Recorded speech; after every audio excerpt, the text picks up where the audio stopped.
کی تعریف ہے، فلسفہ کیا چیز ہوتا ہے، یہ اگر آپ لوگوں نے درس نظامی کے طلباء ہیں معین الفلسفہ میں پڑھی ہوئی فلسفے کی کچھ ابتدائی باتیں، فلسفہ قدیم کی باتیں ہیں، اس میں سے کچھ چیزیں فلسفہ جدید میں ہی ملتی جلتی ہے، مبادیات۔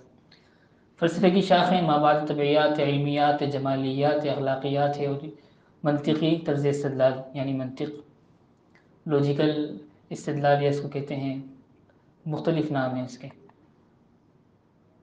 فلسفہ یونانی لفظ ہے، اس میں زیادہ وہ نہیں کرتا، آپ لوگوں نے پڑھا ہوگا۔ حکمت سے محبت، اس کی بہت ساری تعریف کی گئی ہے۔ اس کی کوئی خلاصہ ہے کہ فلسفے کا موضوع وجود ہے، کائنات کی ہر شے اس علم میں داخل ہے۔ وجود عام سے بحث کیا جاتا ہے یہاں پر، فلسفے میں کسی بھی شے کے متعلق اٹھنے والے بنیادی سوالات کا جواب، بنیادی سوالات کے جوابات فراہم کیے جاتے ہیں۔ اب اگر وہ دین ہو تو فلسفہ دین ہے، اگر تاریخ ہو تو فلسفہ تاریخ ہے، اگر اخلاق ہو تو فلسفہ اخلاق ہے، اگر وجود ہے تو فلسفہ وجود ہے۔ اس کو چھوڑے رہنے دیں۔ ما بعد الطبعیات، میٹا فزک، اس کے اندر تین چیزیں ہوتی ہیں، وجودیات سے بحث کی جاتی ہے، کونیات سے اور الہیات سے۔ وجودیات یعنی ہستی اور وجود کی خاصیت کے تجریدی مطالعے کو وجودیات کہا جاتا ہے۔ اللہ تعالیٰ کا وجود، یہ بھی وجود ہے، انسان کا وجود۔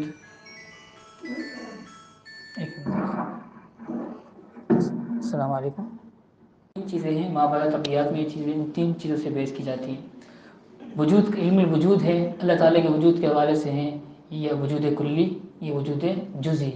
وجود جزئی انسان ہے، اللہ تعالیٰ کے علاوہ جتنے ہیں ان کو وجود جزئی کہتے ہیں۔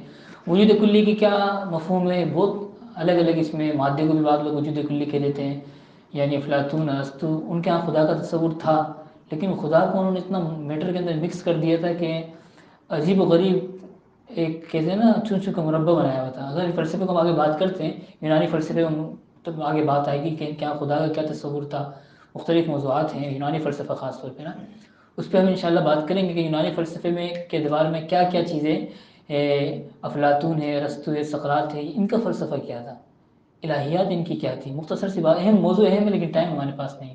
کونیات یعنی عالم کے حوالے سے، عالم میں جو چیزیں ہیں، کس نے پیدا کی ہے، کب فنا ہوگی، کیا مقصد ہے، یہ ساری چیزیں۔ الہیات یہ شامل ہے، آپ کو پتہ ہے اللہ تعالیٰ یہی کائنات کے بنانے والا کون ہے، کون برتر ذات ہے جو سب پر غالب ہے، اس حوالے سے بھی ان کے ہاں مادہ ہے، ہمارے اللہ تعالیٰ ہے۔ اس کے بعد ما بعد طبعیات، اس پر بات کرتے ہیں۔ وہ ساری کائنات جو ہمارے ارد گرد ہے، جس کا ہم بھی ایک جز ہے، اسے ہم مادی کائنات کہتے ہیں، اس کا علم طبعیات کا علم کہلاتا ہے، میٹا فزکس سے انگریزی میں کہتے ہیں۔ دوسری طرف دیکھیں، ایسی چیزوں سے بحث کرنا جو اپنا وجود حصن نہیں رکھتے، مثلا روح کیا ہے، انسانی بقا کیا ہے، خدا کیا ہے، آخرت کیا ہے، حقیقت اعلیٰ کون ہے، حقیقت کے آپس میں ترتیب کیا ہوگی، مقصد حقیقت کیا ہے، ان چیزوں سے متعلق بات کرنے کو ما بعد طبعیاتی حقیقت، ما بعد طبعیاتی بحث کہا جاتا ہے، فلسفے کی بنیادی اصطلاح ہے۔ ما بعد طبعیات کی تین شاخیں، یہ ذرا فنی قسم کی بحث ہے، اس کو رہنے دیتے ہیں۔ بس خلاصہ یہ ہے کہ ما بعد طبعیات میں ان ترتیب حقیقت پر بات کی جاتی ہے، حقیقت فی نفسی کیا ہے، ترتیب حقیقت یہ ایک اہم موضوع ہے، اس پر بات کرتا ہوں، بات پہ نہیں کرتا۔ ترتیب حقیقت یہ ہوتا ہے، اس کی ہمیں بھی ضرورت ہے، جس کو کوئی مکالمات کرنا ہے، مناظرہ کرنا ہے، کسی ملحد کو جواب دینا ہے، اس کے لیے یہ موضوع اہم ہے۔ آپ کسی سے بھی بات کریں گے تو بنیاد یہ ہوگی کہ اس کے ہاں حقیقت کی ترتیب کیا ہے، آپ کے ہاں ترتیب حقیقت، مراتب حقیقت کیا ہے۔ وہ بات کرے گا تو اس کے ہاں مراتب حقیقت الگ ہوں گے، اس کے ہاں بنیاد ہیومن پہ ہوگی، ہیومن کیا ہے، انسان خدا کے معنی میں ہیومن کے تناظر پہ بات کر رہا ہوگا، جس کو ہیومنزم کہتے ہیں، ہیومن رائٹ کہتے ہیں، اس پہ بات کر رہا ہوگا۔ اس کے ہاں ترتیب حقیقت الٹی ہوگی، پہلے انسان کی آزادی اس کے نظر میں سب سے اہم ہوگی، پہلی اور آخری چیز ہوگی، اس کے بعد ہیومن رائٹس اس کے نظر میں اہم ہوں گے، اس کے علاوہ مختلف اس کے نظر میں نظریات ہوں گے، ازمس ہوں گے، اس کے تناظر میں بات۔ ہمارے ہاں الٹا معاملہ ہے، ہمارے ہاں ترتیب حقیقت کیا ہے، خدا تعالیٰ، اس کے احکام، اس کے نبی کے احکام، یہ ساری چیزیں، اس کے بعد اس کی روشنی میں جزیات جسے فقہ کہتے ہیں، ہم اس تناظر پہ بات کر رہے ہوں گے، ہمارے ہاں یہ مراتب ہے۔ تو ما بعد طبعیات میں کوسمولوجی جسے کہتے ہیں، ترتیب حقیقت، اس کو سامنے رکھ کے بات کی جاتی ہے، اس کی بنیاد پہ علم الوجود، علم الکون، علم الالہیات پر جو ہے اس کو ثابت کیا جاتا ہے، اس بات کیا جاتا ہے۔ مادہ پرست ہے وہ مادے کو ثابت کرے گا، وہ اپنے مادی نظریات کو ثابت کرے گا۔ خدا پرست ہے، آسمانی مذہب کا قائل ہے، وہ اللہ تعالیٰ کے نظریات کو ثابت کرے گا۔ بنیادی بحث ہوتی ہے حقیقت کیا ہے۔ جب آدمی اپنی مابعد طبیعت کو چھوڑ دیتا ہے تو ترتیب حقیقت کیا ہوگی، اس حقیقت کا کیا مقصد ہے، اس کے باطل کے خلاف لمبی لمبی اس مکالمے، عالمی دلائل، منطقی برہانات، نتیجہ بے فائد ہو کے رہ جائیں۔ آپ کو پتہ ہی نہیں اس کی نظر میں کیا آج سمجھ رہے ہیں کہ جو میرے یہاں ترتیب حقیقت کوسمولوجی ہے اس کی بھی نظر میں بھی کوسمولوجی ہے، تو آپ بات نہیں کر سکیں گے۔ وہ کہے گا بھائی میں تو نہیں مانتا خدا کو، کہاں نظر آیا ہے، کوئی ہے نہیں، آپ خدا کو دلیل بنا رہے ہیں، قرآن کو تو نہیں مانتا میں۔ اس کی کوسمولوجی کیا ہے، آپ کی کیا ہے، اس کو سمجھنا بہت ضروری ہے۔ مثلا دور حاضر میں کوئی بھی کام اسلام کے حوالے سے کیا جاتا ہے، مثلا اسلامی سزاؤں کے نفاذ کی بات کرے تو عالمی برادری کی طرف سے شور مچا دیا جاتا ہے کہ یہ انسانی حقوق کی خلاف ورزی ہے۔ ہمارے مسلمانوں کو یہ بات سمجھ میں ہی نہیں آتی کہ انسانی حقوق کی خلاف ورزی کیسے ہوگی، ان کی نظر میں کیا انسانی حقوق کا پیرامیٹر ہے، ہمارے یہاں تو کچھ اور ہے نا۔ ہمارے نزدیک انسان کی اصل حقیقت عبد ہونا ہے، ان کے یہاں اصل حقیقت انسان کی ہیومن ہونا ہے، یعنی خدا کے اسٹیج پر انہوں نے انسان کو بٹھا دیا، آزاد انسان کو، اور ہمارے ہاں اللہ تعالیٰ پہلی اور آخری چیز ہے، ہر احکامات اللہ تعالیٰ کے یہ جو چاہیں۔ ٹھیک ہے۔ علمیات، فلسفے کی شاخ۔ علمیات سے مراد یہ ہے کہ علم کیا ہے، علم کیسے حاصل کیا ہے، ذرائع علم جسے کہتے ہیں۔ ہمارے یہاں ذرائع علم کیا ہے، وحی سب سے پہلے ہے، اس کے بعد دیگر علوم آتے ہیں۔ ان کے ہاں پہلے ذریعہ علم کیا ہے، مشاہدہ، تجربہ، حسیات، زیادہ سے زیادہ اگر فلسفے میں چلے جائے منطقی طرز استدلال۔ سائنس والے جو سائنس پرست تو یہی کہتے ہیں کہ مشاہدہ، تجربہ، بس۔ منطقی اگر آگے بڑھ کے کہتے ہیں استخراج بھی ہے، استخراج جسے کہتے ہیں، طریقہ استخراج جس کو منطقی طریقہ علم کہتے ہیں، اس کو بھی مانتے ہیں، ریشنلزم کو۔ ان کے ہاں ذرا آگے بڑھ کے، لیکن اس سے آگے ان کی بس پہنچ یہیں تک ہے۔ اور میں آپ کو بتا دوں ما بعد الطبیعیات جو ہے نا، اس میں یہ چیزیں کام نہیں دیتی۔ ما بعد الطبیعیات کا میدان آگے کا ہے، یعنی ما بعد الطبیعیات میں اگر عقل آپ لڑائیں گے، عقل کی بنیاد پہ کوئی چیز ثابت کرنا چاہیں گے، سمجھنا چاہیں گے، تو گمراہ ہو جائیں گے۔ سارے فلسفے اور فلاسفی کی گمراہی کی بنیاد یہی ہے، ریشنلزم۔ ما بعد الطبیعیات یعنی لفظ ہی واضح ہے نا، طبیعت سے آگے کی چیز ہے، عقل سے آگے کی چیز ہے، اس کو آپ عقل کے اندر لے کر آ رہے ہیں، جس کا میدان ہی نہیں ہے، اس کو اس کے اندر گھسیڑ رہے ہیں، کہاں سے سمجھ میں آئے گی۔ ارسطو، افلاطون، سقراط نے یہ کام کیا، بظاہر ان کے یہاں خدا کا تصور تھا، لیکن نیشنلزم کی وجہ سے انہوں نے، یہ لوگ گمراہ ہو گئے، اور ان کے ہاں جو ہے الہیات کا ایسا عجیب عجیب، ہم آگے پڑھیں گے حسن عسکری مرحوم کے حوالے سے خاص جملہ، انہوں نے کیا کہا کہ انہوں نے کس طرح جو ہے، ہمارے یہاں کہتے ہیں کہ افلاطون ارسطو بھی الہ کے قائل تھے، حالانکہ ان کا الہ وہ نہیں تھا جو ہمارے ہاں اللہ تعالیٰ ہے، ان کا الہ کوئی اور تھا۔ عقل اول کو مانتے تھے، مادے کو مانتے تھے، ہم آگے پڑھیں گے انشاءاللہ۔ جمالیات، غمی اور خوشی کے اظہار کے پہلو سے بحث کو جمالیات کہتے ہیں۔ فلسفہ جدید میں جمالیات کے میدان میں رومانٹکزم، میں نے بھی آپ کو دکھایا تھا، یہ خاص طور پر اس حوالے سے یہ ازم چل رہا ہے اس وقت۔ اخلاقیات، فلسفے میں بحث کی جاتی ہے، فلسفہ خیر و شر۔ اخلاقیات کا مطلب یہ ہے کہ انسانی اعمال، رویے میں، احساس اور جذبات میں خیر و شر کیا ہے، ان خیر و شر متعین کرنے کے کیا پیمانے ہوں گے، ثواب و خطا کیا ہے، اعلیٰ و ارذل اقدار کیا ہے، ان کے معلوم کرنے کے کیا پیمانے ہیں۔ منطقی طریقہ استدلال یا عقلی طریقہ استدلال جس کو کہتے ہیں لوجک۔ منطق سے مراد وہ عقلی طریقہ استدلال جس کے ذریعے ہم علم تک پہنچتے ہیں، اپنا مدعا ثابت کرتے ہیں، طریقہ جس کے ذریعے ہم اپنے مدعے کو ثابت کرتے ہیں۔ نامعلوم سے معلوم چیز کو ثابت کرنا، غیر ثابت سے ثابت چیز کی طرف جانا، اس کو کہتے ہیں عقلی طریقہ استدلال۔ تو یہاں بحث استخراج ہے، استقراء ہے، یہ آپ لوگوں نے دیکھی پڑھی ہوگی۔ سائنس والے استقراء سے زیادہ بحث کرتے ہیں، اور فلسفے والے استخراج سے بحث کرتے ہیں۔ استخراج ذرا بات لمبی جائے گی، اس لیے اس کو چھوڑ دیتے ہیں۔ اقداریات، قدر کیا ہے، قدر رہنے کی اور قدر بنانے کی بنیاد، اس کی بنیاد کیا ہے، کس بنیاد پہ قدریں بنتی ہیں، یعنی کسی معاشرہ ہے نا، ہمارے یہاں معاشرے کے، ہم جب کہیں گے نا ہمارے معاشرہ، ہم بولیں گے ہمارے معاشرے کی قدر وحی ہے۔ ملحد کہے گا ہمارے معاشرے کی قدر انسانی حقوق ہے، ان کے نام یہاں انسانی حقوق، ہیومن رائٹس جو بھی ہے۔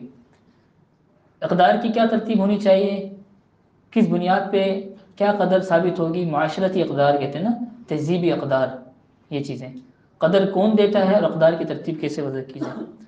اچھا، فلسفہ جدید، اس میں ابتدا میں کچھ باتیں ہیں، کسی موضوع پر بحث کرنے سے پہلے ابھی یہ فلسفہ قدیم کو ہم انشاءاللہ مستقل دیکھیں گے، تفصیل میں تو نہیں جائیں گے، فلسفہ جدید کے حوالے سے یہ باتیں ہیں۔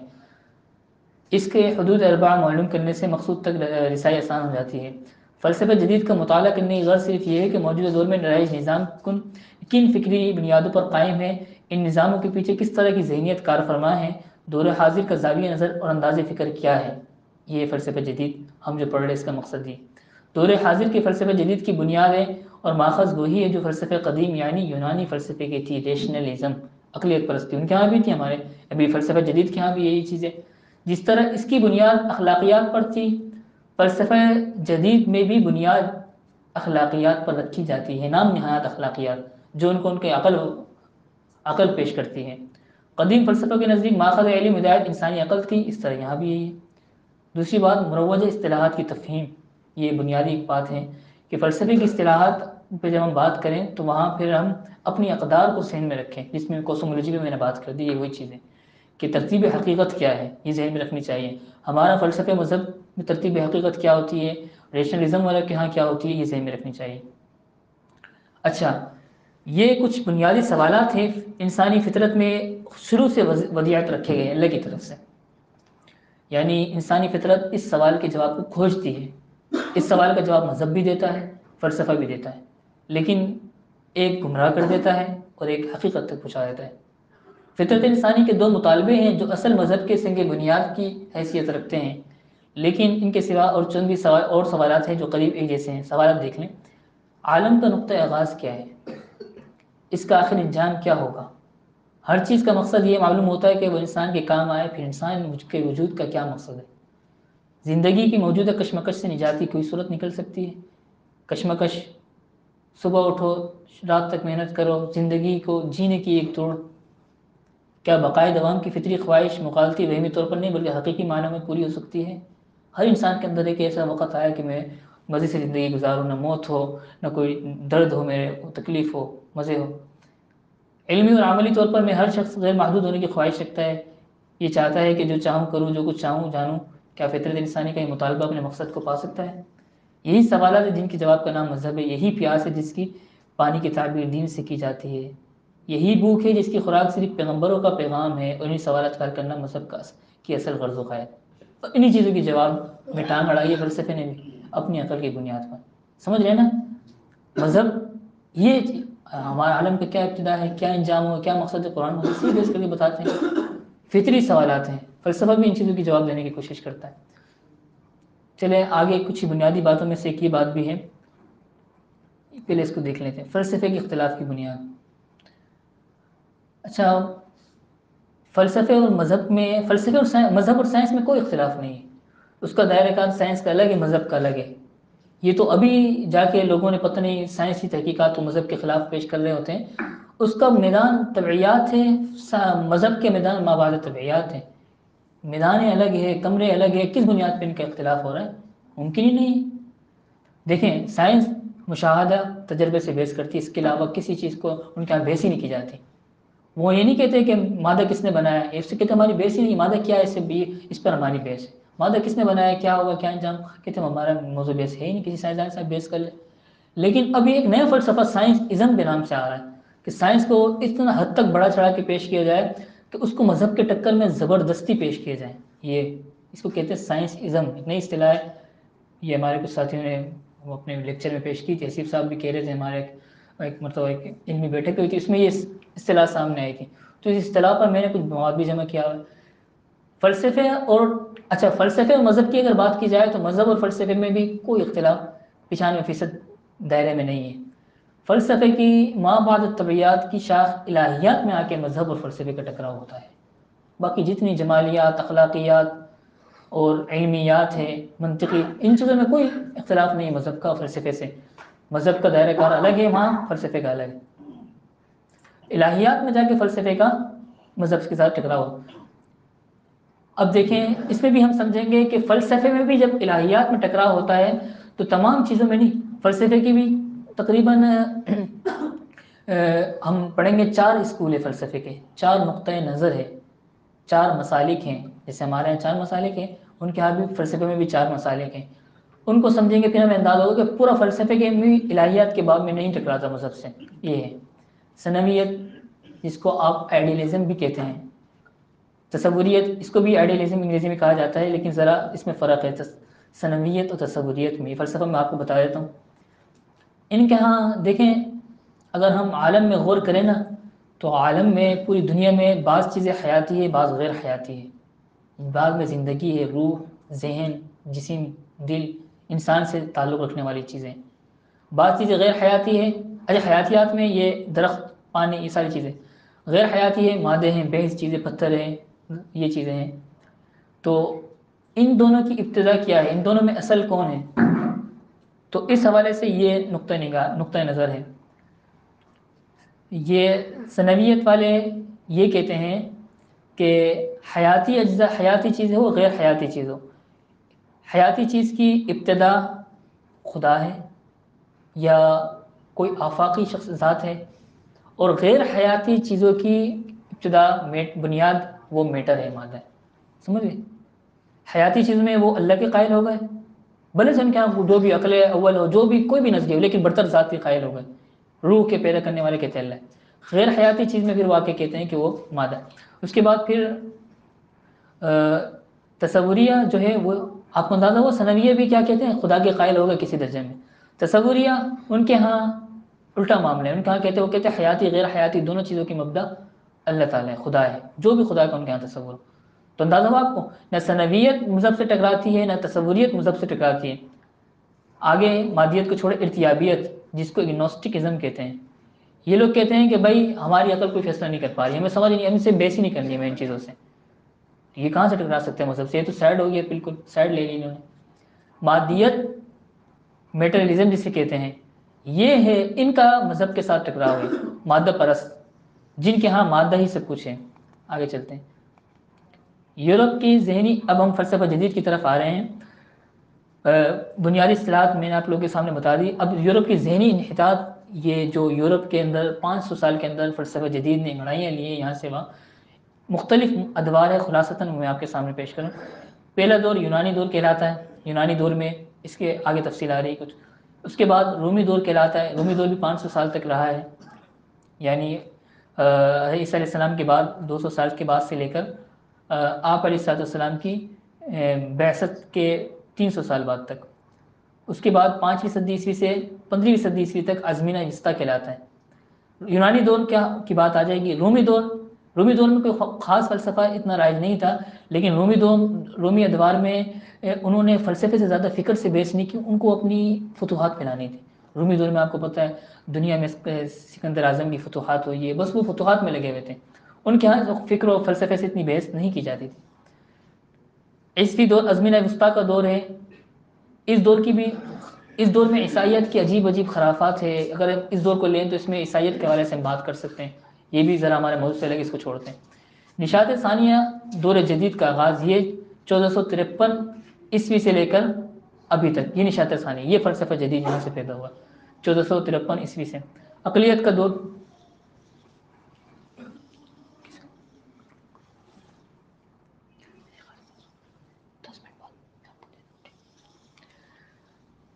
اس کے بعد 19ویں صدی، بیچ میں کچھ اور ادوار بھی آئے۔ اقلیت کا دور آیا 17ویں صدی کے وسط سے لے کر 18ویں صدی تک، ریشنلزم، اقلیت کے علاوہ یورپ کسی اور چیز کو ماننے کے لیے تیار ہی نہیں تھا، عقلی بنیاد۔ بعد میں یہ لوگ مابعد جدیدیت کی طرف آ گئے، مابعد جدیدیت ایک نیا فلسفہ ہے، اس میں انشاءاللہ بعد میں بات کریں گے کبھی موقع ملا۔ بہرحال یہ شروع میں پکے ٹھکے یہ عقل کے علاوہ کچھ سننے کو تیار نہیں تھے۔ پھر آگے ان کا جذبات پرستی، عقل کو ذرا بعض فلسفیوں کی، یعنی جذبات پرستی کی بنیاد دل ہے، عقل پرستی کی بنیاد ذہن ہے، یہ عجیب عجیب فلسفے ہیں، یہ کچھ فنی باتیں ہیں، اس کو چھوڑتے ہیں، یہ کچھ پیچیدہ بات بھی ہے۔ اس کے بعد 19ویں صدی میں صنعتی انقلاب کا دور آیا، مذہب میں شبہات کی پیدائش اسی دور میں ہوئی ہے۔ مذہب سے ٹکراؤ انہوں نے لینی شروع کر دی کہ مذہب کو سائڈ کرو تاکہ ہم پوری طرح آزاد خیالی کی زندگی گزار سکیں۔ 20ویں صدی تا 21ویں صدی، پہلی جنگ عظیم تا 21ویں صدی کے اخیر، یہ دور جھوٹے ادیان کی پیدائش کا دور ہے بقول حسن عسکری مرحوم۔ تحریک استشراق کے مسلسل مسلم دنیا پر اثرات۔ اچھا، اس دور میں استشراق بھی بیچ میں، تحریک استشراق بھرپور طریقے سے کام کرنا 19ویں صدی میں شروع ہوئی ہے، اور اس نے مسلم دنیا میں کافی اثرات مرتب کیے۔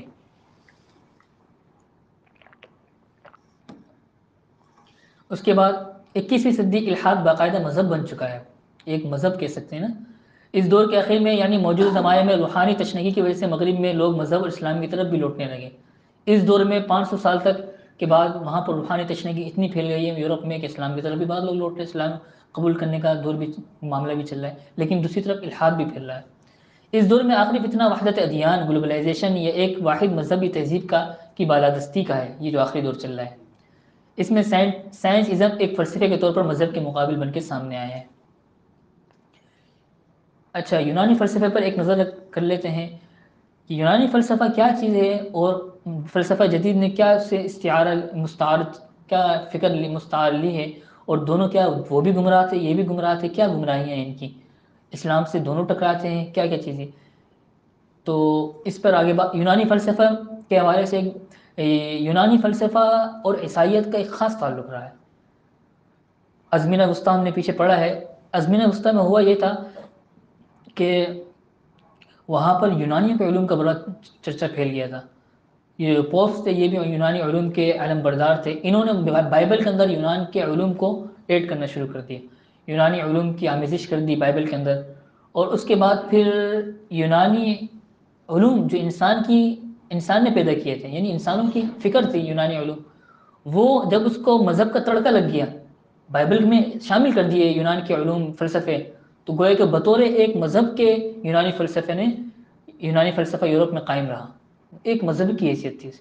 یونانی فلسفے کے خلاف بات کرنا، کوئی کہ بائبل کے خلاف بات کرنا، بائبل کے خلاف بات کرنا، یونانی فلسفے کے خلاف بات کرنا، اس حد تک یونانی فلسفہ کو یعنی سرکاری اس میں ترویج دی گئی اس کی۔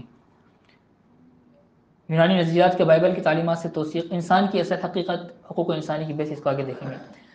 یونانی فلسفے کی دو شاخیں ہیں، ایک شاخ کہلاتی ہے مشائیین اور ایک کہلاتی ہے اشراقیین۔ مشائیین یہ افلاطون اور ارسطو وغیرہ اس کے نمائندے تھے، اور اشراقیین جس کو نو افلاطونی نظریہ کہتے ہیں۔ بعد میں جب اسکندریہ فتح ہوا تو یونانی فلسفہ اس طرف بھی آیا، تو وہاں بھی اس دور کی بھی اسکندریہ کی فتوحات کے بعد، شمالی افریقہ کے فتوحات کے بعد، مصر وغیرہ کے، وہاں پر بھی کچھ یونانی فلسفے کے فلاسفہ کے آپ کہہ سکتے ہیں انڈے بچے موجود تھے، وہ کچھ مذہب کو مانتے تھے، مذہب کے تصورات ان میں زیادہ تھے۔ وجہ اس کی یہ ہے کہ عیسیٰ علیہ السلام کی وراثت ہو چکی تھی۔ یہ افلاطون، ارسطو اور یہ سقراط، یہ سارے عیسیٰ علیہ السلام سے پہلے کے ہیں، تقریباً 400 سال پہلے کے ہیں۔ ان کے ہاں مذہب کی اتنی ٹھیٹ نظریات جتنا اشراقیین کے ہاں کیا تھا۔ اچھا، انہوں نے کچھ لکھا ہوا ہے، دوسرے گروہ کا تعلق اسکندریہ کی اس نو آبادی سے جو یونانیوں نے مصر میں بسائی تھی۔ اس گروہ کے مشہور نمائندے فلاطونس اور فرفریوس وغیرہ ہیں۔ اسکندریہ کے فلسفیت عیسیٰ علیہ السلام کی پیدائش کے بعد آتے ہیں، یعنی ان کا زمانہ دوسری تیسری صدی عیسوی کا ہے۔ اسکندریہ کے فلسفے کا علوم توحید افلاطون ارسطو کی نسبت زیادہ حاصل تھا، کیونکہ نبی آ چکے تھے۔ عربوں نے فلسفہ، طب، نجوم وغیرہ انہی سے حاصل کیے ہیں اسکندریہ کے۔ ہمارے فارابی، ابن سینا اور جتنے بھی ہمارے فلاسفی ہیں، مسلم فلاسفی، ان کے علوم یہاں سے مستفاد ہیں۔ اسکندریہ کے فلسفے کے علوم کو یورپ کے لوگ اس وقت نو افلاطونیت کا نام دیتے ہیں، نو فلوتینزم کہتے ہیں۔ معقولات کی اصطلاح میں یوں کہہ سکتے ہیں کہ اسکندریہ کی فلاسفی اشراقی تھے اور یونان کے مشائیین، یہ ایک اصطلاح ہے۔ لیکن افکار کے معاملے میں یورپ کی تہذیب پر زیادہ اثر پرانے فلسفے کا ہے، نئے والے کا نہیں، پرانے والے کا، کیونکہ نئے والے میں کچھ مذہب کی آمیزش بھی ہے، اور وہ کہتے ہیں کہ نئے والے عرب سے متاثر تھے، عرب کی تہذیب سے، اس لیے یونانی جو فلسفہ بیچ میں رائج بھی بہت رہا ہے ازمنہ وسطیٰ میں، اس لیے ان کے ہاں اسی فلسفے سے چیزیں لی جاتی ہیں۔ اشراقیین کے ہاں اپنے اندر کے، یعنی کیا کہتے ہیں، جیسے ہمارے ہاں مجاہدات کیے جاتے ہیں، صفائے نفس کی بنیاد پر، الہام کشف کی بنیاد پر کسی علم کو واضح کرنا، کسی حقیقت تک پہنچنا، یہ ان کے ہاں زیادہ رائج ہے، اشراقیین، ان فلاسفے کے ہاں یہ لوگ ریاضت بھی کرتے تھے۔ اچھا، یونانی فلسفیوں کے افکار ہیں کچھ، اور نقائص، خامیاں ہیں جو آگے چل کر رنگ لائی اور جنہوں نے موجودہ مغربی ذہن کو پیدا کیا۔ یہ یونانی کچھ افکار تھے۔ ایک تو ان کے ہاں لا تعین اور وحدانیت کا کبھی یہ قائل نہیں ہو سکے، کیونکہ نبی کی تعلیمات کو انہوں نے کبھی فالو نہیں کیا۔ یونانی فلاسفہ انہوں نے اپنی عقل کو فالو کیا، اس لیے اللہ تعالیٰ کو کیا چیز ہے، خدا کیا چیز ہے، اس کی تعین میں ہمیشہ یہ سراب میں رہے۔ حضرت مجدد الفسانی رحمۃ اللہ علیہ فرماتے ہیں کہ افلاطون اپنے مکاشفات میں الجھ کے رہ گیا اور اس لیے گمراہ ہوا۔ اس کا مطلب یہ ہوا کہ یونانی فلسفی عالم حیرت تک بھی نہیں پہنچ سکے، یعنی یہ کچھ اصطلاحی چیزیں عالم ملکوت یا عالم مثل ہے، اس کو رہنے دیتے ہیں. یعنی خلاصہ یہ ہے کہ وہ نیچے کی طرف، اسفل کی طرف رہیں اور الہیات میں اوپر کی طرف نہیں جا سکے، کیونکہ الہیات کو تو بغیر وحی کے نہیں سمجھ سکتے. حضرت جدید صاحب رحمۃ اللہ علیہ بھی فرماتے کہ افلاطون نے صفائے نفس کو سب سے بڑی چیز سمجھا اور صفائے قلب تک نہ پہنچ سکا، اس لیے گمراہ ہوا. آگے یہ بھی ہے، ارسطو کے عقل کلی عقل جزوی کا فرق نہیں رہ سکا تھا، اس لیے انسان کا مقام خدا کا مقام برابر کر دیا، مکس کر دیا انہوں نے. ارسطو پر مغرب کے لوگ یہ الزام لگاتے کہ وہ خالص عقل پر رہا تھا اور تجرباتی طریقے استعمال نہیں کرتا تھا، مگر مشاہدہ تجربے کو آخری اور فیصلہ کن دلیل سمجھنے کا رجحان خود ارسطو کے ہاں موجود ہے. مشاہدہ تجربہ پرست یہ ارسطو بھی تھا. عقل تو تھا، عقل کے ان کے ہاں ذریعہ علم میں شامل تھا ہی، لیکن تجربہ اور مشاہدہ کو بھی یہ شامل کرتے تھے. یونانی فلسفوں کی توجہ کا مرکز انسانی معاشرہ تھا، یعنی مادیت یونانی فلسفے میں اچھی طرح جڑ پکڑ گئی تھی. بعد میں بھی انہوں نے اسی چیز کو فالو کیا جب فلسفہ جدید والوں نے. یونانی اور مسئلے کو انسانی نقطہ نظر سے دیکھتے تھے کہ انسان کے لیے کیا آسائش ہے. ابھی فلسفہ جدید والے بھی یہ کر رہے ہیں. یونانی فلسفہ روح کی حقیقت سے پوری طرح آگاہ نہیں تھا، اس لیے وہ روح اور نفس کو ایک دوسرے میں ملا دیتے تھے. روح کیا ہے اس میں فرق نہیں کرتے تھے. آج کل بھی یہی ہو رہا ہے فلسفہ جدید میں. اچھا یہ کچھ ہم دیکھ رہے تھے میرے خیال سے، بیچ میں دیکھ کے اس کو ذرا دیکھ لیتے ہیں. فلسفہ جدید کے متنوع نظریات، اس پہ ویسے بھی بات چل رہی تھی ہماری. اچھا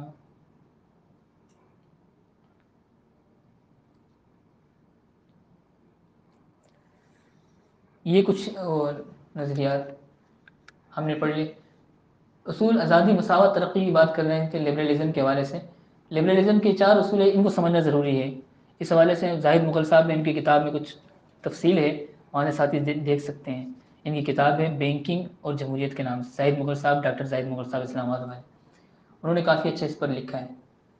اچھا اس کے علاوہ یہ بتا رہا تھا میں کہ یہ دیکھیں کمنٹینزم، اس کے کوک سے یہ نظریات نکلے ہیں. فسطائیت ہے، نیشنلزم ہے، یعنی جو کہتے ہیں کہ قوم ہی ہماری بنیاد ہے. یہ جو ہٹلر جو انقلاب لا رہا تھا یورپ میں، اس کی بنیاد بھی یہی نظریہ تھا. کمنٹینزم ہے. ہمارے یہاں نیشنلزم کا بھی نظریہ چل رہا ہے، ایک باقاعدہ ہمارے یہاں سیاسی جماعت ہے عوامی نیشنل پارٹی. فسطائیت فاشزم ہے، یہ بھی یہی نہیں ہماری قوم زندگی دنیا میں جینے کا حق رکھتی ہے، اس کے علاوہ کوئی اور قوم جینے کے حق. یہودی بھی اس کو فالو کر رہے ہیں. اور یہ اٹلی کا جو مسولینی تھا، یہ اٹلی کا جو بڑا جس کو کہ آپ کیا کہہ سکتے ہیں عامر تھا، ایک تو جرمنی کا ہٹلر تھا نا، اٹلی کا بھی تھا، اس کے ہاں بھی یہی نظریہ تھا. اشتراکیت، سوشلزم، کمیونزم، روس والی، یہ بھی اسی نظریے کے کوک سے نکلی. اچھا اس کے بعد سرمایہ دارانہ نظام ہے. لبرلزم کے تحت، لبرلزم کے جو میں نے بتایا تھا کہ معاشرتی طرز زندگی میں زیادہ دائرہ کار ہے، اس کے ذیلی نظریہ سرمایہ دار نظام ہے، جس کو آپ کیپٹلزم کہتے ہیں، معاشی نظریہ ہے یہ. پھر اس کے نیچے باقاعدہ سیاسی نظام سیکولر جمہوریت ہے، ڈیموکریسی جسے کہتے ہیں، یہ بھی فرانس کا نکالا ہوا نظام ہے. تو یہ تمام مختلف آپ دیکھ رہے ہیں فلسفہ جدید تمام چیزوں میں کام کر رہا ہے. فکر کا معاملہ ہو، سیاست کا معاملہ ہو، معاشیات کا معاملہ ہو، تمام چیزوں میں.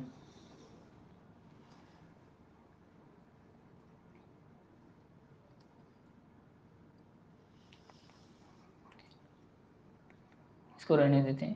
یہ چند باتیں ہیں، ابھی ٹائم نہیں، صرف میں اشارہ کر رہا ہوں. نظریہ آزادی ہے، نظریہ مساوات ہے، اس میں مطالعہ بہت ضروری ہے. نظریہ روداری اور امن ہے. روداری کا خلاصہ یہی ہے کہ ہر بندہ ہر ایک کا احترام کرے، ہر ایک کے نظریے کا احترام کرے. اس کی بنیاد پہ اسلام کا فلسفہ امر بالمعروف نہی عن المنکر بالکل ختم ہو جاتا ہے. ایک باپ اپنے بچے کو دیکھ رہا ہے کہ غلط کام کر رہا ہے، باپ کو اختیار نہیں کہ بیٹے کو سمجھائے، اس کو چاہیے بیٹے کے اس حرکت کو کا احترام کرے، کیونکہ روداری. معاشرے میں کوئی گند پھیلا رہا ہے، کوئی غلط بات پروموٹ، کوئی میڈیا دکھا، آج کل ہمارے یہ ہوتے ہیں نا، روداری سے رہیں، امن سے رہیں، یہ کس لیے؟ یہ ان نعروں کے پیچھے یہ نظریہ ہوتا ہے. ہر چیز کا احترام کریں.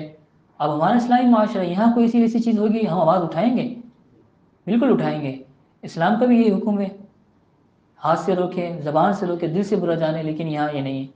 ترقی کا نظریہ ہے کہ جو مادی ترقی ہے یہ بنیاد ہے ان کے یہاں. جو چیز جتنی بھی اچھی ہو روحانی اعتبار سے، لیکن اگر وہ مادی فائدہ نہیں پہنچا رہی تو سائڈ میں کرو. اسلام کا نظریہ آزاد، مساوات اور روداری کیا ہے، اس پر بات کا بھی ٹائم بھی نہیں ہے، لیکن مختصر آپ کو بتا دیا لائق رہا فی الدین کا پس منظر کیا ہے.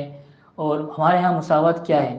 ہمارے یہاں مساوات اس روح میں ہے کہ انسان عبد ہے، انسان کو عبد شمار کرنے کے بعد اب مساوات ہے. اب کوئی قوم پرستی نہیں، ٹھیک ہے، اب کوئی ظلم نہیں کر سکتا، اب کوئی اس بنیاد پر رنگ کی بنیاد پہ فرق نہیں کر سکتا، ٹھیک ہے، اس بنیاد پہ عورت کو جانور نہیں کہہ سکتے کہ تو عورت ہے میں مرد ہوں، مساوات ہے یہاں پر۔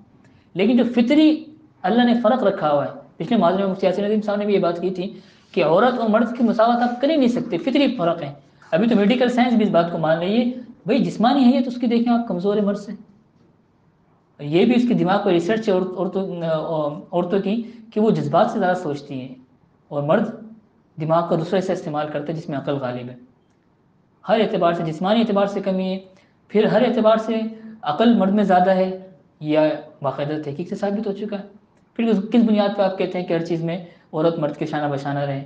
فرق جب ہے، فطری طور پہ فرق ہے، طبعی طور پہ فرق ہے، پھر جب اسلام نے فرق کر دیا، اللہ تعالیٰ نے فرق کر دیا، تو اس میں کیا وہ ہے؟ پھر انسان کے جو اسلام کے جو بیان کردہ حقوق ہے وہ بھی، اس کے پیچھے بھی باقاعدہ پورا حقوق کا تحفظ ہے۔ اگر عورت کو گھر میں رکھا جا رہا ہے تو بھائی اس کو باہر گھومنے محنت کرنے کی جو مشقت ہے اس سے بچایا جا رہا ہے۔ کچھ اساسی نظریات ہے، تصور عادل ہے، تصور فطرت ہے، تصور انسانیت ہے، تصور خیر و شر ہے، یہ کچھ بنیادی باتیں ہیں، اس پر بھی مطلب اس موضوع پہ کام کرنے والے کا مطالعہ ہونا چاہیے۔ عدل کا کیا نظریہ ہے ان کے یہاں؟ انصاف، کیا انصاف کا معیار ہے؟ فلسفہ جدید والوں کے یہاں، اسلام کے یہاں تصور عدل کیا ہے؟ تصور فطرت ہے تو مستقل ایک موضوع ہے، انسانیت ہیومنزم مستقل ایک موضوع ہے۔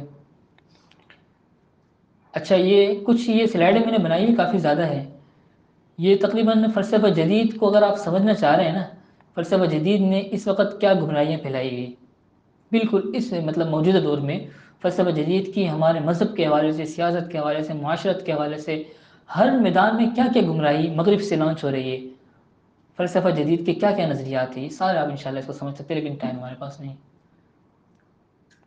یہ سارے عقل، عقائد سے متعلق ہے، عقل سے متعلق ہے جی۔ اصل میں دوسرا محاضرہ بھی ہے اس کے بعد، مادیت کے حوالے سے، ذرائع علم کے حوالے سے، مذہب اور سائنس، تقابل ادیان، انسانیت پرستی، تہذیب و کلچر کے حوالے سے کیا کیا فلسفے ہیں۔ اچھا، ایک کتابچے میں اس کو جمع بھی کیا ہوا ہے، وہ حسن عسکری مرحوم کی جدیدیت ہے، اس کی میں تلخیص بھی کی اور عنوانات بھی شامل کیے اس میں، وہ میں انشاءاللہ اگر ساتھی یہاں اپنے نمبر لکھوا لیں ایک صفحے میں، ان کو ایک گروپ میں ایڈ کر دیں گے انشاءاللہ، وہاں ہم جتنا مواد ہے شیئر کر دیں گے۔ مغرب میں مذہب میں مغربی نظریات کی ملاوٹ کے اعتبار سے کیا کیا تصورات ہیں، ساری چیزیں اس میں شامل ہیں۔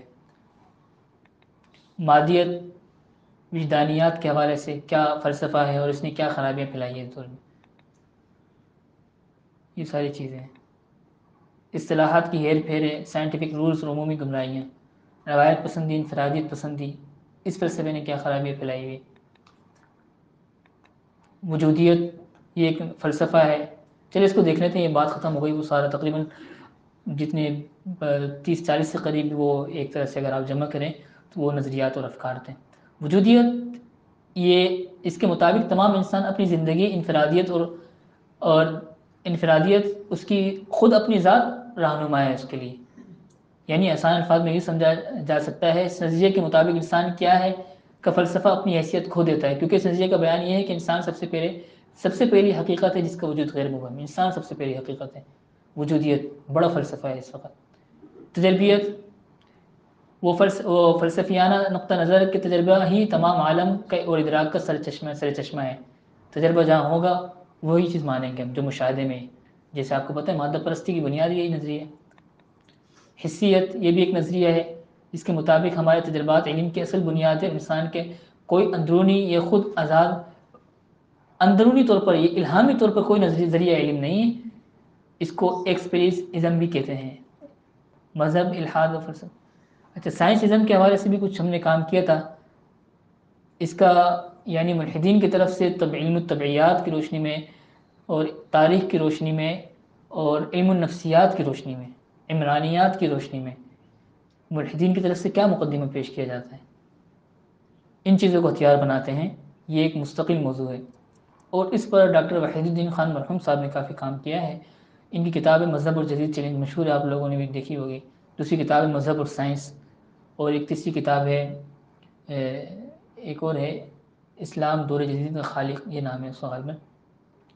تو یہ ان کتابوں پہ آپ کو یہ مواد انشاءاللہ مل جائے گا، ملحدین کا کیا مذہب مقدمہ ہے، مذہب کا کیا مقدمہ ہے، پھر مذہب کا اس بات پھر وہ کرتے ہیں کہ دور فلسفے کے اعتبار سے، سائنس کے اعتبار سے، یعنی سائنس ہی تحقیقات اور فلسفیانہ تصورات اب مجبور ہو کے روح کو ماننے پہ مجبور ہے. یعنی نظر نہ آنے والی چیز کو انہوں نے بڑا میڈیکل سائنس میں انہوں نے بڑی کوشش کی تھی کہ کسی طرح روح کا متبادل نکالیں، یعنی روح کا انکار کرنا پڑ جائے اور انسان جو مرتا ہے اس کی کوئی یعنی مادی توجیہ کر لیں. 100 سال 150 200 سال پہلے جب نیشنلزم کا دور تھا، ان کو ایسا لگتا تھا کہ ہم لوگ ایسا کریں گے کہ ان کے یہاں انشاءاللہ نہیں، ہمارے یہاں ہوتا ہے، میرے منہ سے غلطی سے نکل گیا. ان کو ایسا لگتا تھا کہ ہم ان روح کی کوئی ترجیح، کیونکہ روح کا انکار کرنے کی صورت میں وحی کا انکار ہے، فرشتوں کا انکار ہے، سب ما بعد طبیعیات الہیات کا انکار ہم کر دیں گے. لیکن ایک انسان بالکل صحیح سالم ہے، کھارا پیرا ہٹا کٹا ہے، اچانک مر جاتا ہے. ایسا کیا اس کے جسم میں ایسی کیا تبدیلیاں ہوئی ہیں کہ وہ مر گیا، موت آ گئی اس کو. تو روح کی کوئی اس کی کوئی متبادل نہیں نکال سکے اور مجبور ہو گئے ماننے پہ کہ واقعی کوئی ایسی چیز ہے جو ہمیں نظر نہیں آتی. پھر اس کو مختلف طریقوں سے ثابت کیا جا سکتا ہے، روح ہے، آخرت ہے، عقیدہ رسالت ہے. بس یہاں بس کرتے ہیں انشاءاللہ، اگلا اگلے لیکچر کے حوالے سے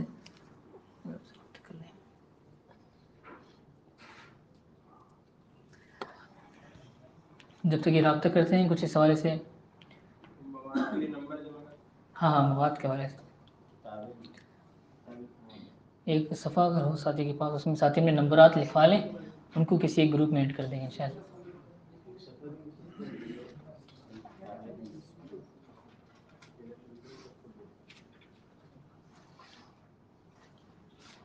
اچھا، یہ کچھ کتابیں ہیں.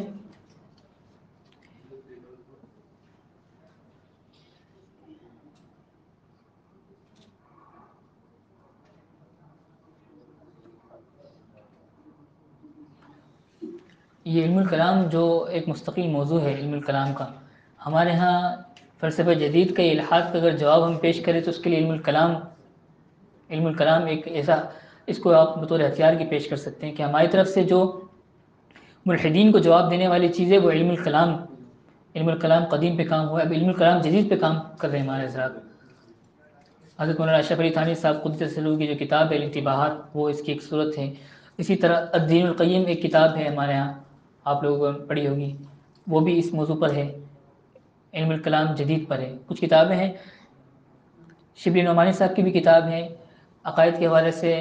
مولانا عزیز کاندھلی صاحب کی 2 کتابیں عقائد الاسلام ہیں اور علم الکلام کے نام سے. اور اسی طرح اگر آپ فلسفہ جدید کے حوالے سے بات کریں تو حسن عسکری مرحوم کی کتاب ہے جدیدیت. اس کے علاوہ لامذہبی دور کا تاریخی پس منظر مولانا تقی امینی صاحب کی کتاب ہے، اس میں بھی کافی اس حوالے سے تفصیلات ہیں. اور یہ ڈاکٹر وحید الدین صاحب کی جو میں نے 3 کتابیں آپ کو بتائی ہیں، ان کے افکار سے اختلافات ہیں، لیکن رد الحاد پہ جو ان کا کام ہے اور فلسفہ جدید اور سائنسزم پر ان کا جو کام ہے وہ کافی اہم ہے. 3 کتابیں، مذہب اور جدید چیلنج، مذہب اور سائنس، اور اسلام دور جدید کا خالق، یہ 3 کتابیں ان کی ہیں. علم الکلام پر اگر آپ بات کریں تو شبلی نعمانی مرحوم کی بھی کتاب ہے، لیکن وہ ذرا گاڑی کتاب بھی ہے، کچھ ان میں معتزلی نظریات بھی ہیں، اس لیے اس کے بجائے مولانا عزیز کاندھلوی صاحب کی کتاب اگر پڑھی جائے تو وہ زیادہ بہتر ہے. اس کے علاوہ ایک کتاب ہے الحاد جدید کا تعارف، یہ کچھ حضرات نے مل کے لکھی ہے، اس پہ بھی آپ کو کچھ تفصیلات مل سکتی. الحاد جدید کا تعارف، مبشر نذیر ہے، ڈاکٹر مبشر نذیر ہے اس طرح، اور حافظ شارق صاحب یہاں آئے تھے، ان کا بھی اس میں ایک مقالہ ایڈ ہے. اس کے علاوہ تفہیم مغربیت کے عنوان سے خالد جامی صاحب نے بھی کچھ کام کیا ہے. یہ کراچی یونیورسٹی والے غالباً شعبہ تحقیق و تعلیف ریسرچ ڈپارٹمنٹ میں ہوتے ہیں، ان کا بھی اس موضوع پر ان کا خاص میدان ہے تفہیم مغربیت، تو اس پر بھی ان کا کافی ماڈرنزم پر ہے، جدیدیت پر ان کا کافی کام ہے. اس کے علاوہ علم الکلام پر ہمارے ہندوستان کے ایک عالم ہے حکیم فخر الاسلام مظاہری صاحب، ان کا بھی ایک کتاب یعنی انتباہاتی شرح آپ کہہ لیں، شرح انتباہات، اس میں کافی تفصیلات سے انہوں نے جو ہے اس پر کام کیا ہے. اور ایک کتاب ہے سر سید اور حالی کا نظریہ فطرت، نیچرلزم کے لیے وہ کتاب. باقی الحمدللہ میں بھی کام کروں اس حوالے سے، کچھ کتابیں کچھ موضوعات پر کام ہوا ہے ہمارے ہاں. ہمارا ایک سوشل میڈیا پہ کام چلتا ہے رد الحاد کے حوالے سے، اور کافی ہمارے یوٹیوب چینل بھی ہے، فیس بک گروپ پیج وغیرہ اس پہ کام چل رہا ہے۔ اس کے علاوہ پرنٹ میڈیا پہ ہمارے 2 میگزین کا اجرا ہوتا ہے، ایک آگاہی فکر و نظر ہے، اور اس کے علاوہ ایک انگریزی کا میگزین بھی ہم اس کا جو ہے انگریزی ایڈیشن بھی شائع کرتے ہیں۔ سیکولرزم کے حوالے سے ہیں، استشراق کے حوالے سے بھی کام ہوا ہے کچھ۔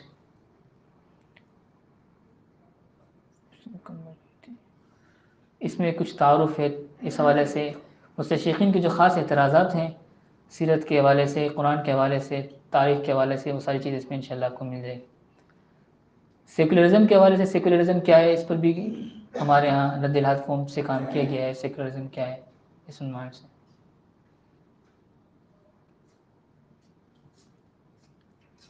ہیومنزم یہ بھی ایک فلسفہ ہے، آپ کو پتہ ہے، اس پر بھی کام ہوا ہے۔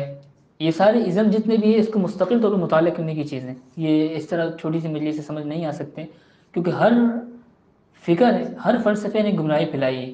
اس وقت آخری جو الحاد کی صورت میں جو گمراہی ہمارے سامنے ہے، اس کے پیچھے ہر فلسفے نے اپنا پورا پورا حصہ ڈالا ہے۔ ہیومنزم ہے، ماڈرنزم ہے، اور سیاسی معاشی اعتبار سے جو نظریات ہیں ان کے، وہ سارے اس وقت ہر ایک کا الگ کوسمولوجی ہے، جیسے ہم نے کہا نا، ترتیب حقیقت ان کی الگ ہے، ان کے ہاں اقداریات الگ ہے، بالکل ہر چیز کی اقدار بنیادیں الگ الگ ہے۔ اس پر اگر ہم انشاءاللہ مطالعہ کرتے ہیں تو ایک علمی بنیاد پر، ٹھوس بنیاد پر اور تحقیقی بنیاد پر ہم اس میدان میں اسلام کی خدمت کر سکتے ہیں۔ اللہ کا دین جو ہے وہ بالکل غنی دین ہے، اللہ تعالیٰ مستغنی ہے، اللہ تعالیٰ کسی سے بھی کام لے سکتے ہیں۔ ہم یہ نہیں کہہ سکتے کہ اسلام کو دفاع ہم ہی کریں گے، اللہ تعالیٰ لیکن ہر زمانے میں بندوں سے کام لیتے ہیں۔ اس وقت جو جس طرح اللہ معاف کرے مغرب میں، وہ عرب دنیا تو بہت پہلے شکار ہو چکی ہے الحاد کا، تقریباً فرانس کا جب استعمار ہوا شام میں، عراق میں، اس طرف جو انہوں نے مشرقی افریقہ میں استعمار کیا، تو وہاں تہذیب اپنے ساتھ لائے تھے، تو الحاد کا سامنا 50-60 سال سے کر رہے ہیں عرب کے، تو انہوں نے کافی کام کیا ہے، عربی زبان میں کافی لٹریچر موجود ہے اس حوالے سے، لیکن ہمارے ہاں جو ہے الحاد کو انٹر ہوئے کافی زیادہ عرصہ نہیں ہوا۔ آپ کو بھی اندازہ ہوگا کہ 15 پہلے اس طرح کوئی ہمیں مثال نہیں ملتی، کوئی بیٹھ کے یہاں خدا کا انکار کر رہا ہے۔ 2-3 مہینے پہلے میرے پاس فون آیا تھا، ہمارا تو سوشل میڈیا پہ کام ہے اس لیے لوگوں کے پاس اس حوالے سے رابطہ ہوتا ہے، تو ایک لاہور سے خاتون کا تھا کہ میرا بیٹا گھر میں بیٹھے بیٹھے قرآن کا انکار کر، 16-17 سال کی عمر ہے، وہ کہہ رہے میں نہیں مانتا، قرآن میں تضادات ہیں، تم کہہ رہے کہ آپ کہہ رہی تھی کہ آپ ان سے بات کریں، ذرا اس کو سمجھائیں، اس کا دماغ خراب ہو گیا ہے، ہم تو رو رہے ہیں کہ بیٹھے بیٹھے ہمارا ایک ہی بیٹا ہے اکلوتا، اس کو کیا ہو گیا۔ پتہ چلا وہ لمز یونیورسٹی، کون سی لمز یونیورسٹی، کیا یونیورسٹی لاہور میں، وہاں پڑھتا ہے، وہاں کسی پروفیسر نے اس کو دماغ میں انڈیل دیا ہے، یا سوشل میڈیا میں بھی اس نے ایسے پیج اور گروپس جوائن کیے ہوئے ہیں، وہاں یہ چیزیں دیکھ لی ہے، اور پھر کہہ رہے کہ ہمیں بس اندھیرے میں رکھا ہوا مطلب نوز پہ بیٹھے بیٹھے بچے ہیں، اور اس طرح یونیورسٹی کالج میں اس حوالے سے آزادی ہے اظہار رائے کے نام پر، یعنی وہ اللہ معاف کرے مفتی یاسر الدین صاحب تھے، ان سے پچھلے ہفتے میں نے خود سوال کیا تھا محاضرے میں، تو میں نے اس سے کہا کہ الحاد اس زمانے میں آپ کو کیا لگتا ہے کہ 400 سال سے تو پھیل ہی رہا ہے، ہمارے معاشرے میں کیا صورت حال ہے، کہہ رہے کہ الحاد اب مزید آگے پھیلے گا، جہاں تک میری نظر ہے، وہ خود امریکہ میں ہوتے ہیں، برطانیہ میں اسلامک انسٹیٹیوٹ رد الحاد پہ بہت بڑا کام کر رہے ہیں، تو حضرت کی یہ بات تھی کہ الحاد یعنی اس وقت پھیلے گا، مزید آگے جائے گا، اور جس طرح کہہ رہے ہیں کہ ملحدین کی پرسنٹیج رفتہ رفتہ بڑھتی جا رہی ہے، لیکن ہم جب سوشل میڈیا پہ کام کرتے ہیں ہم یہی تاثر دیتے ہیں کہ ملحدین کو، کہ تم حقیقت بھی الحمدللہ یہی ہے، ابھی بھی مذہب سے کوئی مقابلہ نہیں ہے ملحدین کا ہمارے معاشرے میں بھی، لیکن ہم ہماری آپس کی مجلس سے تو ہم اس لیے کہہ رہے ہیں کہ الحاد کی گراف اس طرح بڑھتا بھی جا رہا ہے، ہم وہاں تو ان کے سامنے پیش نہیں کرتے یہ باتیں تاکہ ان کی حوصلہ شکنی کی ضرورت نہیں ہے، ویسے ہی الحمدللہ اتنا نہیں ہے، لیکن وہاں اگر ہم یہ بات کریں الحاد پھیل رہا ہے تو ان کو پھر وہ نعرے لگانا شروع ہو جاتے ہیں کہ جی ہمارا الحاد جیت گیا ہے، اور یہ مذہب کو ہم نے نعوذ باللہ شکست دے دی، تو یہ صورتحال ہے ہمارے ہاں، تو کوئی اللہ معاف کرے اس طرح کوئی سسٹم نہیں ہے کہ ان لوگوں کی اس طرح ان کا منہ بند کیا جائے، اور لیکن کیا کریں، اسی میدان میں اس طریقے سے کام کر سکتے ہیں۔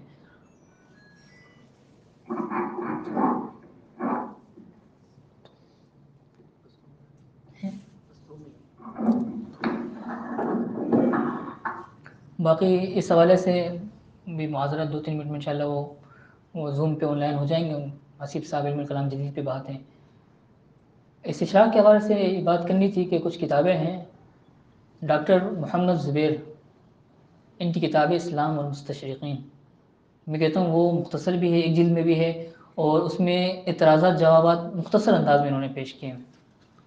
اگر میں آپ کو کھول کے دکھا دوں،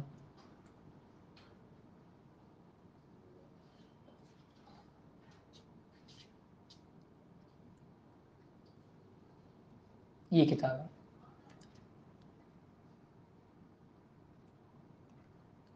ابتدائی اس کے لیے یہ کتاب ضرور پڑھیں۔ بعض کتابیں ایسی ہیں جن میں مستشرقین کے اعتراضات اور جوابات نہیں دیے گئے، اس کا میں مشورہ نہیں دیتا آپ لوگوں کتاب ایسی کتابیں نہ پڑھیں، کیونکہ پھر جوابات آپ کے سامنے نہیں ملنا نہ کرے، پھر کوئی اشکال نہ ہو جائے کسی پڑھنے والے کو، اس لیے ان کی کتاب بڑی اچھی ہے۔ اس میں انہوں نے اعتراضات کے ساتھ ساتھ جوابات بھی لکھے ہیں، اور مختصر سی 300 صفحے کی کتاب ہے۔ تحقیقی کوئی مطالعہ کرنا چاہ رہا ہے تو یہ ایک باقاعدہ پوری دارالمصنفین میں باقاعدہ، بلکہ یہ ہاں انڈیا میں باقاعدہ ایک کانفرنس ہوئی تھی، اور اسلام و مستشرقین کے عنوان پر محاضرات دیے تھے بڑے حضرات نے، ان محاضرات کو جمع کیا گیا ہے، اور 7 جلدوں میں یہ کتاب باقاعدہ لکھی گئی ہے تفصیلی مطالعے کے لیے۔ اسلام و مستشرقین مرتب، یہ سید صباح الدین ہے، اور یہ مقالات کا مجموعہ ہے، تقریباً 7 جلدیں ہیں، ان میں آپ کو تفصیلی مطالعہ کرنے والے کو بات یہاں مل سکتی ہے۔ ایک کتاب یہ بھی ہے، آپ علیہ السلام کی ذات مبارک کے حوالے سے اعتراضات کے جوابات، اس کو چھوٹا کرتے ہیں سارا، ڈاکٹر عبد القادر جیلانی، یہ ایک کتاب ہے، اسلام، پیغمبر اسلام اور مستشرقین۔ ایک کتاب یہ بھی ہے، آپ علیہ السلام کی ذات کے حوالے سے اعتراضات جو ہوتے ہیں، پروفیسر محمد اکرام۔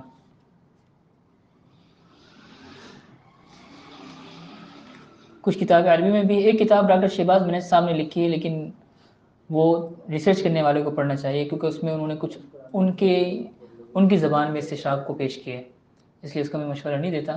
اگر کوئی ساتھی اس حوالے سے ریسرچ کر رہا ہے اور تو وہ اس کتاب کو پڑھ سکتا ہے۔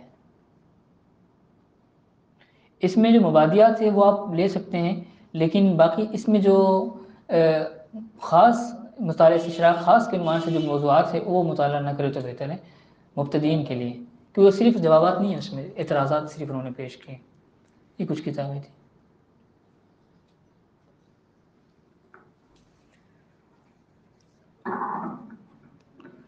سوال وغیرہ ہو تو کر لیں۔